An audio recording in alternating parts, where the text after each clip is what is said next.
I've been in the Tree Keepers program for about a year. I was with Green Corps for 2 years, which introduced me to Tree Keepers.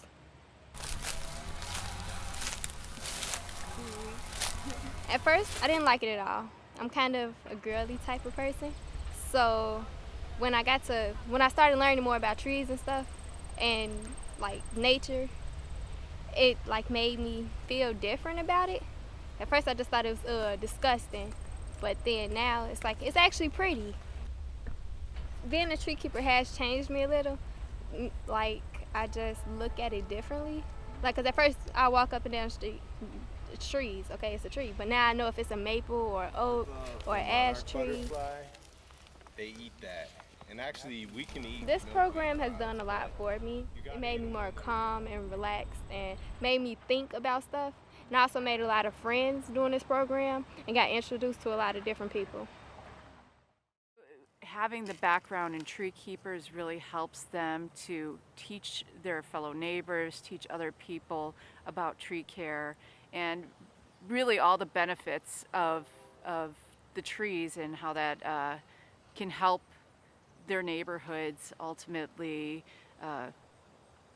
receive the health benefits, receive any of the ecological and economic benefits, along with all the social benefits that you get from having green space and green trees right around you. My name is Patrick Small. We're at 84th and Woods. In the background here we have O'Halloran Park. We're on the Parkway, and we're here pruning some of the trees that are in the area with Openlands. So we have a lot of benefits that I guess we take for granted, and now it has come home to haunt us with all of these trees that are being eaten up or diseased by the emerald ash borer and other different insects. My block alone, this time of year, 10 years ago, you could not even see the sky. If you were on my block, that block right there, Honorary in 84th, if you walk down there to the corner and you look down through there, it was a canopy on both sides of the street all the way down. And due to some trees dying and being taken out, if you go down through there now, you can see a shadow of what was there. It's just pulling a network of people, changing things right now and making it more diverse and making it more fulfilling for everyone involved and open for anyone, or more inclusive for everyone to be a part of. And that's what O'Halloran Park stands for, from where it was to where it is, and that's why we continue to do the beautification and the health of the trees around it.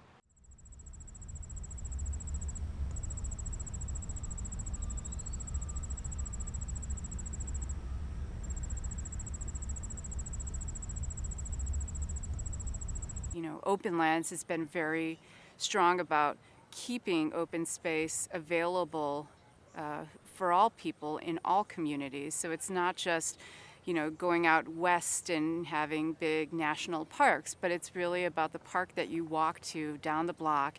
It's outside in front of your house that you have these trees that help shade, that have places for birds to go and squirrels to go and people to sit under and have a picnic. Those are the important pieces. I feel like we get so disconnected from natural space that really all you have to do is just walk outside.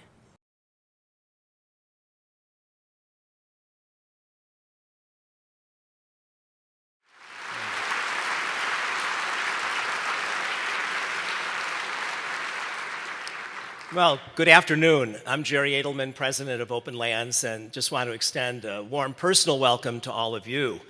And what we just viewed is a small excerpt from a wonderful video that was produced by very talented young artists who focused on our Openlands Treekeeper program.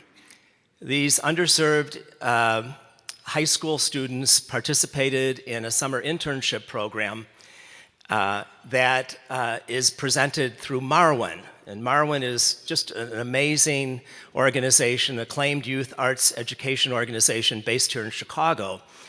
And for 4 summers, with wonderful support from Exelon, Openlands has partnered with Marwin in connecting youth to nature through the creation of art. The first 3 years were focused at our Lakeshore Preserve at the former Fort Sheridan, and this year in the city, interviewing and documenting our treekeeper work, especially with youth.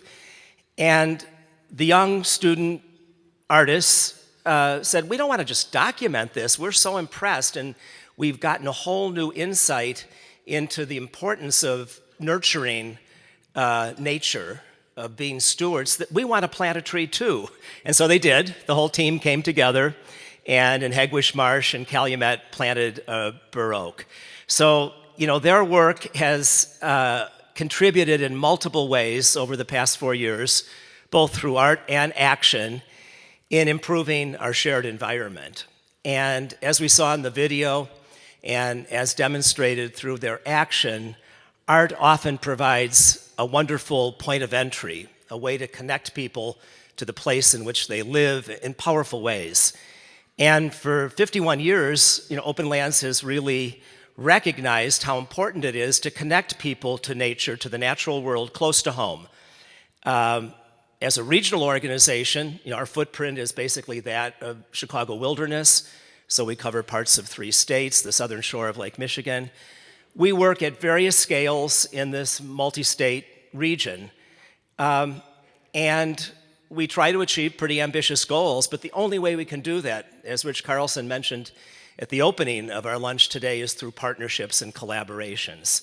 And so we join forces with elected officials, government agencies, civic and business leaders, citizen activists, community residents, and of course, most importantly, colleague not-for-profits. And so many of you are with us today, and we thank you for your wonderful commitment to a shared vision, improving the quality of life and the sustainability of our environment in this broad metro area. And, you know, our work with Marwin, as an example, it started over 20 years ago. We joined forces with the Chicago Youth Centers to create a new community garden, a playground, and an art park adjacent to the Elliott Donnelly Youth Center on the south side. This is the oldest African-American youth center in the city.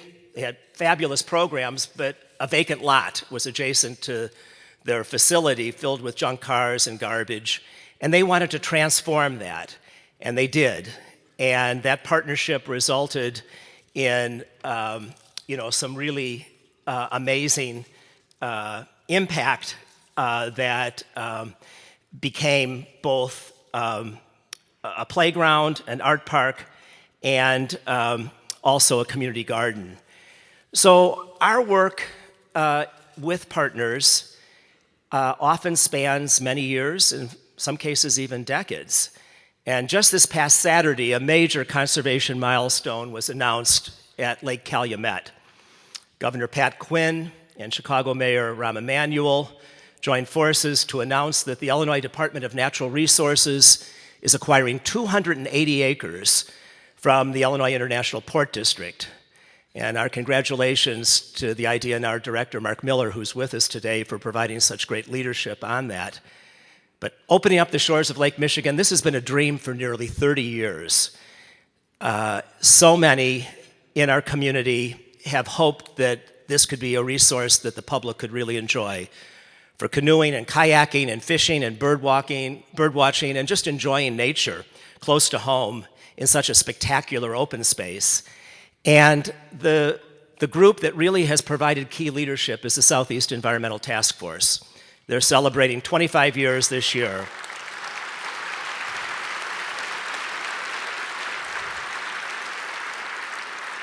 Many of their members are with us today, and we're honored at Openlands that Durs Anderson, our Greenways director, has been involved with that task force from its very beginning, and he's very ably represented Openlands and so many other interests. Thank you, Durs.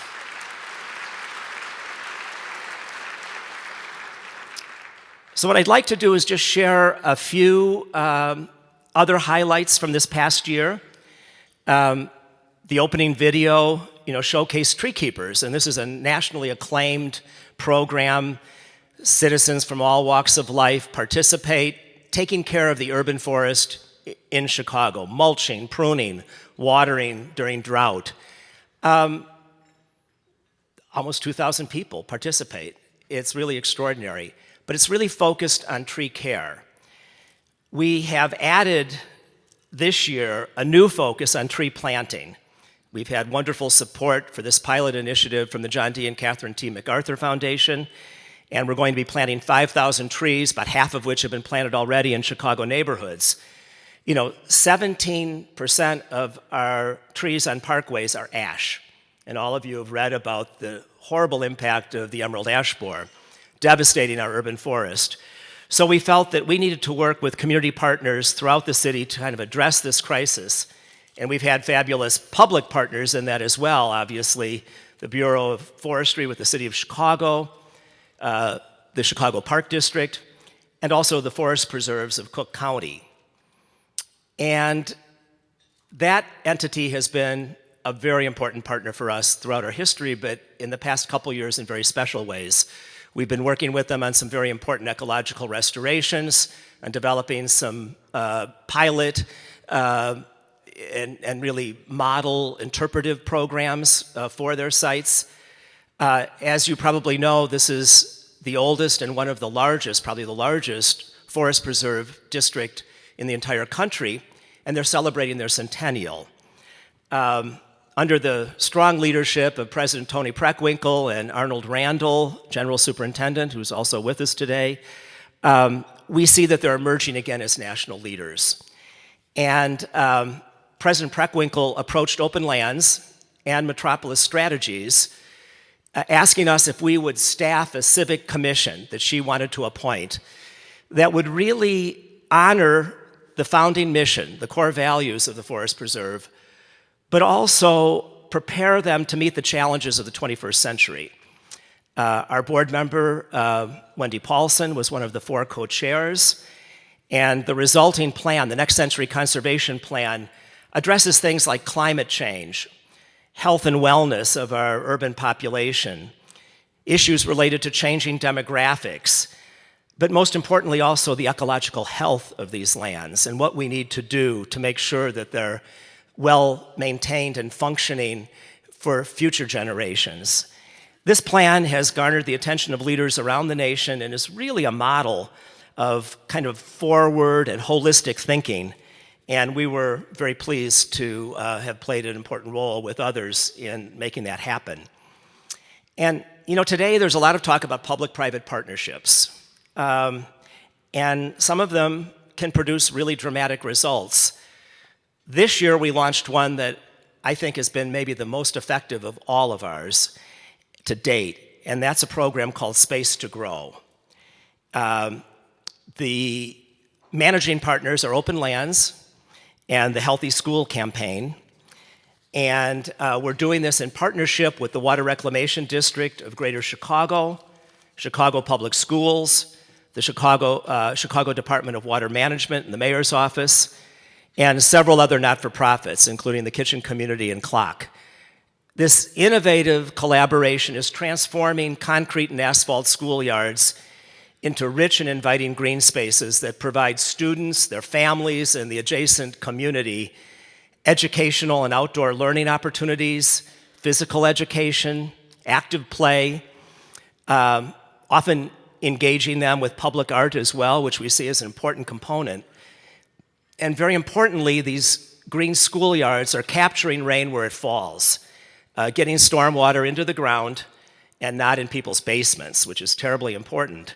So this is a win-win kind of partnership that produces multiple benefits, certainly improves the environment, but also the quality of life in dramatic ways in these communities. We hope to do 30 schools over the next number of years, and those transformations are dramatic. Chicago's schools represent about 700 acres of pavement, much of it not very good shape, not an inviting environment, obviously, for our youth.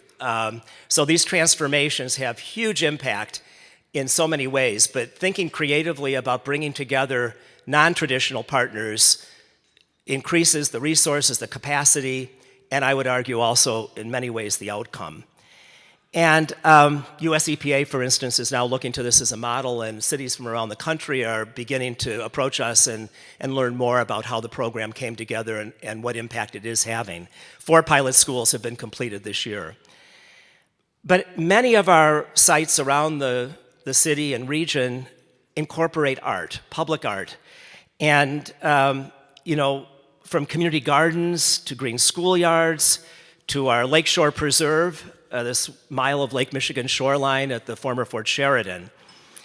And, connecting urban dwellers to nature, to the natural world in a large metropolitan area like this, I think requires all sorts of tools and different approaches. There isn't one size that fits all. And I argue that artists, are some of the most powerful connectors, that they provide these extraordinary points of entry, touchstones to understanding and meaning that scientific data alone doesn't provide. So we've been very blessed, to have worked with many, and a number of them are with us today. It's a powerful dimension of society, the role that artists play, giving voice to so many issues, and in this case, to the natural world.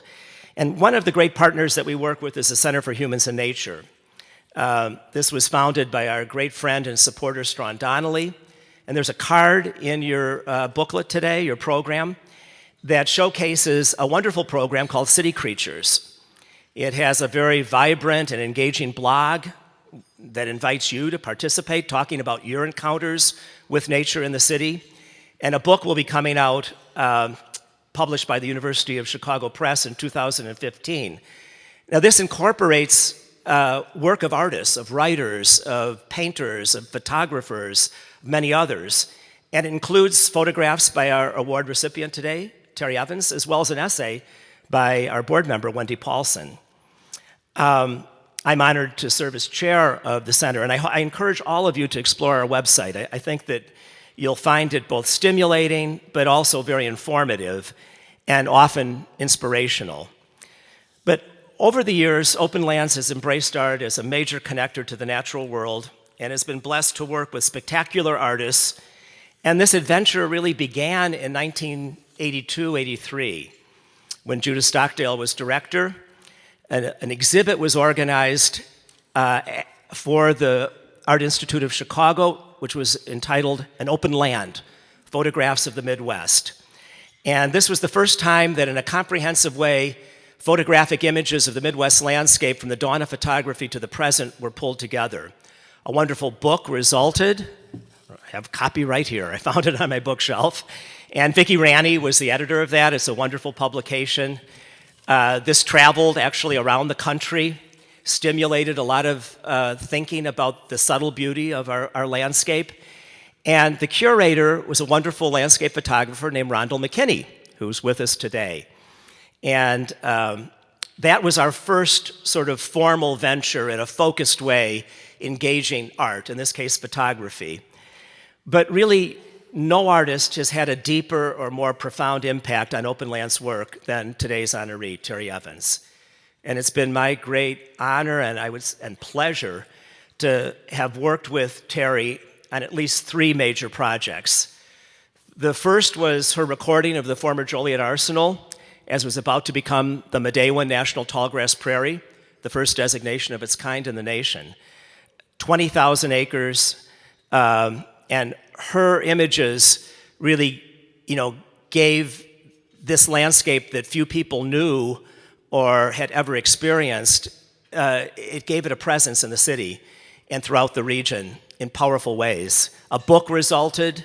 Tony Hiss wrote the essay for that, and it was really one of the important educational components of building support for implementing this grand vision of bringing prairie back to the prairie state that has so little that remains. And then later in 1998, we again worked with Terry and the Art Institute of Chicago for a major retrospective exhibition called In Place of Prairie that incorporated many of these images from the arsenal, from Medewan Tallgrass Prairie. This traveled to the Smithsonian, and it was actually the centerpiece of our 35th anniversary as an organization. But by far the most ambitious project was Revealing Chicago. And this was a wonderful partnership with Chicago Metropolis 2020 and the City of Chicago. Terry spent more than a year photographing Chicago and the surrounding region from helicopter, airplane, and hot air balloon that resulted in a major outdoor exhibit in Millennium Park, as well as a very beautiful book published by Abrams with essays by Charlie Whelan. Now, this exhibit and book really triggered a public discussion about the future of our region. How did we get to where we are today? And what alternatives do we have as we think about the future? So this really brought, to the forefront important policy issues that rarely are talked about in a broad, context, issues of smart growth, of conservation and urban planning. Recently, Terry sat down with the filmmaker John Siskel to reminisce about her earliest inspirations to explore nature. And Terry shared the ways she encounters the landscape that she has spent her career capturing. Let's see that. When I think about my first connection to nature, what comes to my mind are early childhood picnics with my family in Kansas City to Swope Park, which was this big park, and it had places that looked sort of wild. So while my parents were still at the picnic table, I would tell them I was going exploring, and then I would fancy that the places I found were places no one had ever seen before. That word exploring is a key word for me, then and now. This idea of exploring the world, and it's always connected to exploring nature and finding hidden places or finding beautiful little spots. Most people wouldn't say that the prairie close-up is very visually compelling. It's flat, rather, and but it was that richness that was so apparent, and the idea of looking at a virgin ecosystem, it's much different than anything else. I began to think of working with that square and working with that close-up perspective. I began to think of it as a sort of ecological way of seeing, and then that led me to wondering what all this would look like from an aerial perspective. Would I still see this same kind of ways that everything related to each other?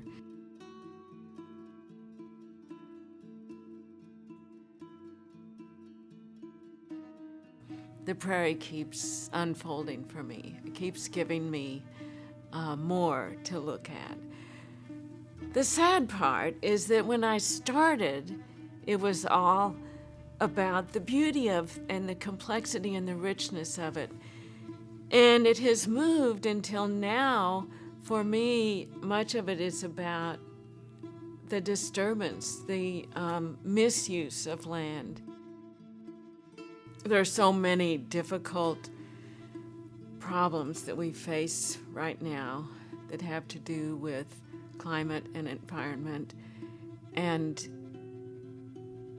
Openlands gives us a way to work and a way to address these issues and to maintain our hope.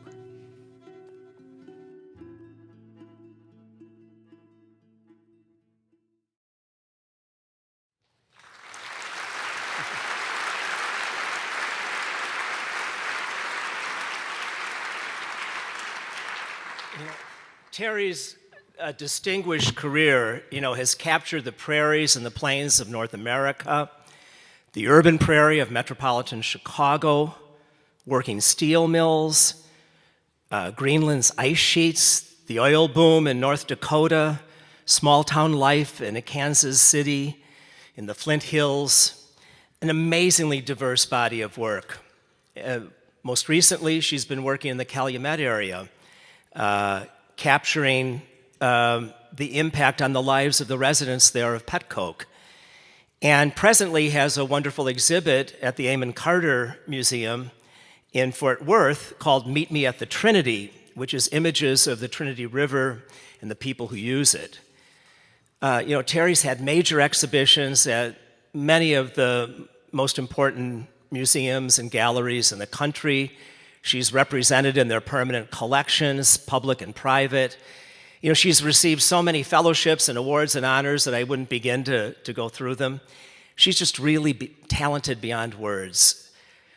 But I also have to say she's one of the most generous, committed, and generally great human beings you could ever hope to meet. She's also disciplined and focused, but compassionate and caring, and always very strategic in her advocacy. She gives unique voice to the natural world of which we are all part. I feel so lucky to count Terry as a valued friend. Thank you, Terry, for your vision, for your gift of great art, and for your passion to make our world a better and more sustainable place. So please join me in welcoming Terry Evans to the podium, Openlands 2014 Conservation Leadership Award recipient.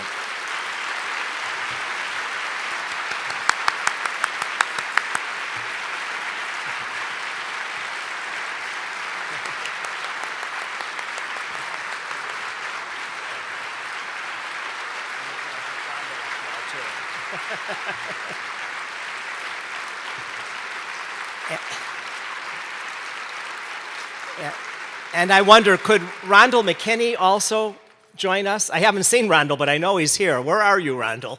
Did you make it? He's here. Would you mind coming up too? It's very important. As you heard, Rondell curated this first show, which was a landmark exhibition, really, for the Art Institute and for the art community, but certainly for Openlands. And our award today to Terry is a wonderful photo by Rondell McKinney, the same guy. And this is from his Illinois Landscape Series, which he began in 1979.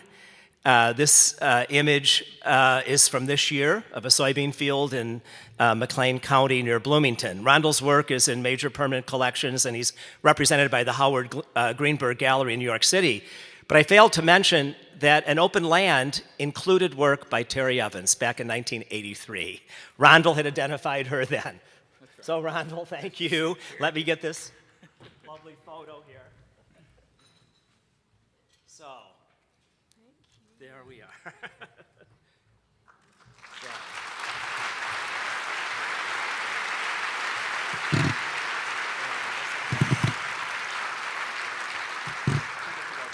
You can't tell from there, but one of the distinguishing characteristics of Rondell's work is its subtlety and its detail, and I'm thrilled to have this photograph.